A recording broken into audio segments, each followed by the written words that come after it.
కాబట్టి ఇప్పుడు ఏ దేవతని ప్రధానంగా నువ్వు ఉపాసన చేస్తున్నావు సంబంధం లేదు, అమ్మవారిని గాయత్రి రూపంలో ఉపాసన చెయ్యాలి. ఏమీ తెలియనివాడు ఉన్నాడు, ఎవరిని ఉపాసన చేస్తాడు? అమ్మోరు అంటాడు. అందుకే మీరు చూడండి, లోకంలో ఒక పేరు ఉంటుంది, ఎవరిని పిలుస్తారంటే గ్రామదేవతలు అంటూ ఉంటారు. ఆ గ్రామదేవత అని ఏ ఊళ్ళో ఉన్న దేవతనైనా పిలుస్తారు. నేను కొత్తగా ఓ పల్లెటూరు వెళ్ళాను అనుకోండి, ఆ గుడి పేరు ఏమిటో నాకు తెలియదు అనుకోండి, గ్రామదేవత ఆలయం అండి అంటున్నాం. గ్రామదేవత అంటాం, కానీ ఆ గ్రామదేవతకి ఎన్నో పేర్లు ఉంటాయి. ఎందుకు వచ్చాయో తెలిసిన పేర్లన్నీ. ఎప్పుడైనా ఒక ఊరు వెడితే ఆ ఊరు వెళ్ళినప్పుడు ఆ ఊళ్ళో కొత్తగా కాపరం మొదలుపెట్టినప్పుడు ఎవడో ఒక్కడ మొదలు పెట్టడు, ఎవరో నలుగురు కలిసి ఇక్కడ ఉండి ఈ పొలాలు దున్నుకుందామని మొట్టమొదటి ఎవడో వెళ్ళి ప్రారంభం చేస్తాడు. ఆయన ఇద్దరు అన్నదమ్ములు వాళ్ళు వెళ్ళి ఆ ఊళ్ళో ఉండడం మొదలు పెడతారు. ఒక్కడు వెళ్ళడు. నాతో పాటు అమ్మవారు వచ్చింది, ఆవిడ శక్తి, ఆవిడ రక్షిస్తోంది మమ్మల్ని. ఓ చిన్న పందిరేస్తాడు, పందిరేసి అక్కడ ఓ పొడుగాటి రాయి ఒకటి పెడతాడు, పెట్టి దానికి 3 పసుపు గీతలు ఇస్తాడు, 3 బొట్లు పెడతాడు, ఓ పువ్వు పెడతాడు, చెరువులో నీళ్లు తీసి దాని మీద పోస్తాడు, కాస్త పసుపు పెడతాడు, కుంకం పెడతాడు. ఆవిడ పేరు ఏమిట్రా అని అడిగామనుకోండి, పెద్దింటమ్మ అంటాడు. ఏమిటి పెద్దింటమ్మ అంటే మా ఇంటికి ఆవిడే పెద్ద ఆవిడే. ఇప్పుడు ఆ తర్వాత ఈ 4 అన్నదమ్ములకి 5 కొడుకులు చొప్పున పుట్టారు, 20 మంది, 20 మందికి భార్యలు, 20 మందికి పిల్లలు, కొత్తగా వచ్చిన వాళ్ళు. ఊరు పెద్దదవుతోంది, వరసలు మారుతున్నాయి, ఆవిడ మాత్రం అలాగే ఉంది పెద్దింటమ్మ. ఈ పెరుగుతున్న ఊరంతా ఆవిడిదే, ఆవిడిల్లే, ఆవిడే ఆ ఇంటికి పెద్ద, అందుకని పెద్దింటమ్మ.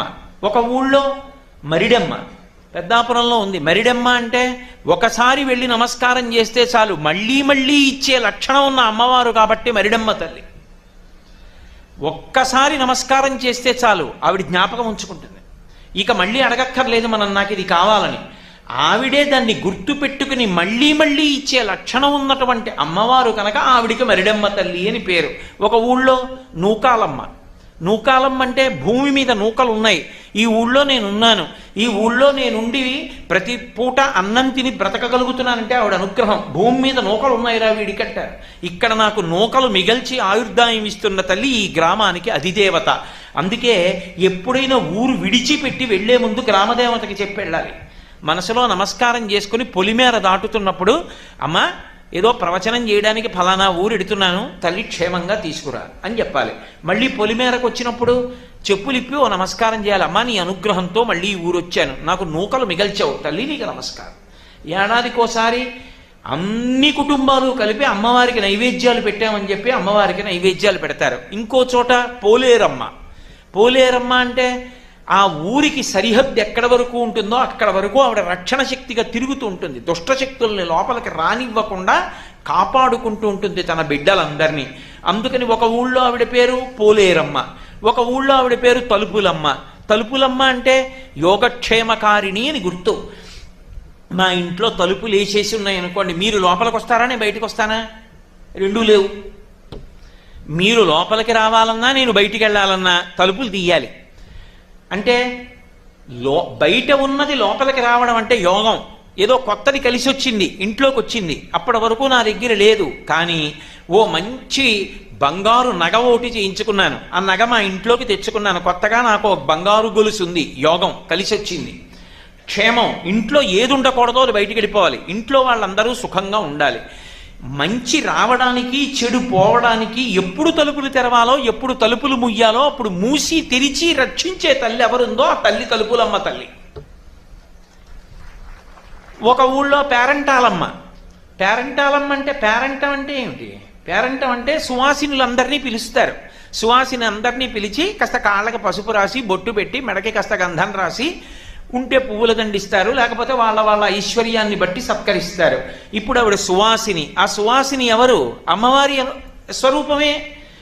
ఆవిడ పేరంటాలమ్మ అంటే ఆవిడ ఎప్పుడూ పసుపు కుంకాలతో ఉంటుంది. ఆవిడ పసుపు కుంకాలు చెదరవు. ఊళ్ళో వాళ్ళ పసుపు కుంకాలకి ఆవిడే రక్ష, ఆవిడే కాపాడుతుంది.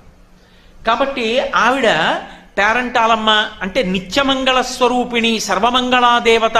అందుకని ఆవిడికి పేరంటాలమ్మ. ఏ సర్వమంగళాన్ని ఎందుకు అనకూడదు? వాడు పామరుడు, వాడు సామాన్యుడు, పాపం వాడేం చదువుకోలేదు. అందుకే పేరంటానికి వచ్చిందనుకోండి ఎవరో ఒక ఆవిడ, ఓయ్ ఇల్లాలా పేరంటాలమ్మ వచ్చారు చూడు, పసుపురాయి అంటాడు కింద నించుని. అమ్మవారెవరు? పేరంటాలమ్మ, పెద్ద పేరంటాలమ్మ ఆవిడ. ఆవిడ్నే ముందు పిలవాలి ఎవరింట్లో శుభకార్యమైనా. ఎవరింట్లో శుభకార్యం జరిగినా ఆవిడిగా పట్టుకెళ్ళి పసుపు కుంకాలు ఇస్తారు ముందు. అందుకని ఆవిడ పేరంటాలమ్మ. ఇప్పుడు మీరు ఏ ఊళ్ళో ఎక్కడ ఉన్నటువంటి ఏ దేవతా స్వరూపాన్ని గ్రామ దేవతగా భావన చేసి ఆ పేర్ల వెనుక ఉండేటటువంటి మర్మాన్ని పరిశీలించినా ఆ తల్లి రక్షణకారిణి. ఆవిడ ఏం చేస్తుంటుంది అంటే ఎప్పుడూ రక్షణ చేస్తూ ఉంటుంది. అందుకే అమ్మవారి ఉపాసనకు ఉండేటటువంటి లక్షణమేమి అంటే రక్షణ పొందుట. అసలు ఏ పేరు పెట్టకుండా అమ్మవారిని అమ్మా అంటే చాలు, పలుకుతుంది ఆవిడ. అమ్మా అని పిలిస్తే చాలు, పలుకుతుంది. అంత గొప్ప లక్షణమున్న తల్లి కాదు కాదు అసలు ఈ భూమి రూపంలో ఉండే భూమాత ఆవిడే. ఒక పరిధిలో దేశంగా ఉండే దేశమాత ఆవిడే. నన్ను కన్న తల్లిగా